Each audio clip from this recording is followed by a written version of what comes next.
विपक्ष के तौर पर सरकार को हमेशा दो टूक घेरने वाले टीकाराम जूली हमारे साथ हैं। हर मुद्दे पर आप सरकार को घेरते आए हैं और अब अडानी के मुद्दे पर भी कल ज़बरदस्त प्रदर्शन रहा कांग्रेस का। ऐसे में अब जो 4 साल आने वाले हैं उसमें सरकार की घेराबंदी के लिए क्या योजना है कांग्रेस की और किस तरह से आप इस सरकार को घेरेंगे? देखिए, पहला जो साल था उसमें लोग हर बार ये कह के कि पिछली सरकार ने ये नहीं किया, पिछली सरकार ने ये नहीं किया, हम ठीक कर रहे हैं, ये कह के जनता के बीच में लोग चले गए। लेकिन अब तो इनको जवाब देना पड़ेगा ना, 1 साल में इनने क्या किया है। पिछली सरकार को कब तक कोसेंगे? अब तो परफॉर्मेंस इनको खुद की दिखानी पड़ेगी। वो बीजेपी सरकार जो पूरे 5 साल ये कहती रही कि कांग्रेस में आंतरिक कलह है, आज कहीं ना कहीं किरोड़ी लाल मीणा और मुख्यमंत्री के बीच की जो आंतरिक कलह है वो हर जगह चर्चा का विषय बनी हुई है और आज तक उनकी स्थिति का समझ नहीं आता कि मंत्री हैं या नहीं है। ऐसे में क्या लगता है आपको कि सरकार खुद की हालत नहीं संभाल पा रही? खुद की तो हालत ख़राब ही है, लेकिन वसुंधरा जी को जिस प्रकार से इन्होंने पीछे किया है वो भी खामियाजा इनको भुगतना पड़ेगा। इसी के साथ जिस तरीके से कोचिंग का मसला हुआ, उत्कर्ष कोचिंग का, सरकार ने एकदम चुप्पी साधी रही और बच्चे 10-15 बेहोश हो गए। क्या लगता है कि गृह मंत्रालय और तमाम सारे सरकार के ऐसा लग रहा है सरकार मिली हुई है, सरकार की सह पे हो रहा है, सरकार ने ही सेटिंग कर रखी है।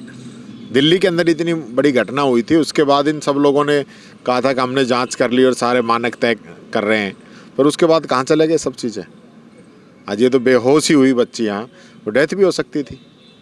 इसका जवाबदार कौन है? कौन जवाब देगा इसका?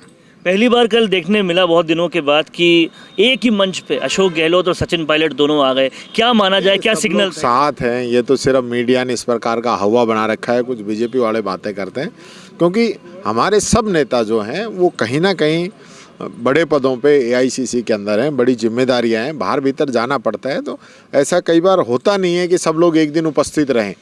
कल मौके की बात थी, सब लोग उपस्थित थे, तो सब लोग साथ हैं, ऐसी कोई बात है ही नहीं। सब लोग एक हैं, एकजुट हैं।